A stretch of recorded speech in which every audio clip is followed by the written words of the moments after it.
Hello sa inyo. Sa video na to, tuturuan ko kayo kung paano kumuha ng approximate root by graphical method using Excel with our function that is equals to x cubed minus 7x squared plus 16x. Makapunta na tayo sa ating Excel. Sa ating Excel, gagawa tayo ng table, x and y table. And ang naisip kong gamiting upper limit na ay lower limit natin is 0. At ang ating upper limit is positive 5. Na ang increment is 0.05. So, gawin na natin.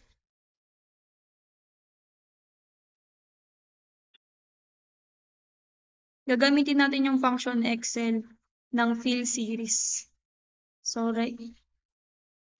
Pinutin mo lang to. Alright. Select mo to.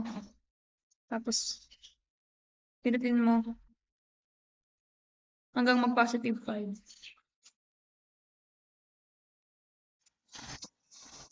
Okay. After nyan, substitute natin yung value ng x natin dito sa ating function. Equals. Select mo to. Raised to 3.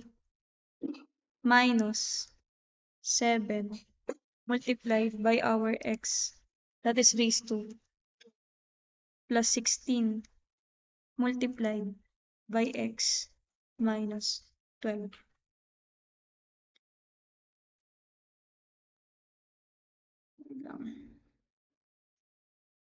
Okay, mali pala yung na-type ko dito.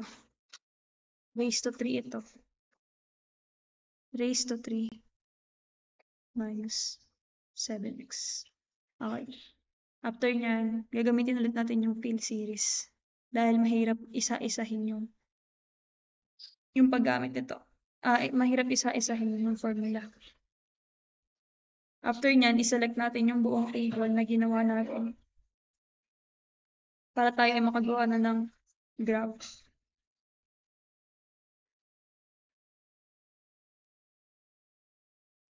Punta sa insert tab. Recommended charts.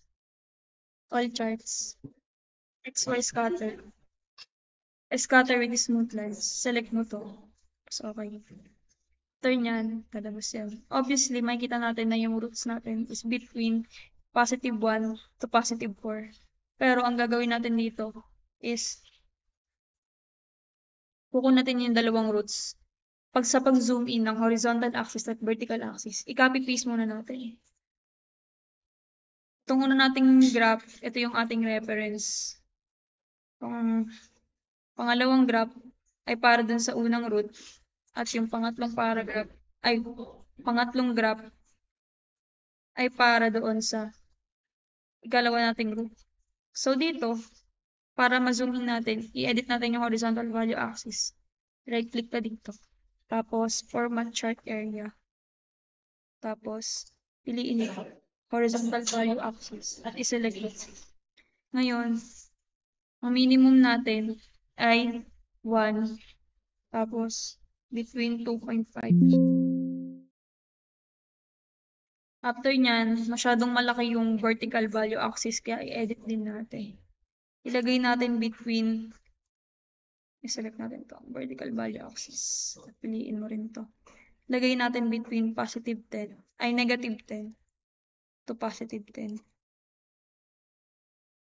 Okay, malapit na nating makita yung roots na tumatama dito. So, palakihin pa rin. Ay, gamitin natin ng negative 2 to positive 2. Tapos, gawin natin yung horizontal natin is, ang minimum niya ay 1.6 to 2.5. Ito ulit sa horizontal value axis. Gawin natin 1.6. Ayan, 2.5.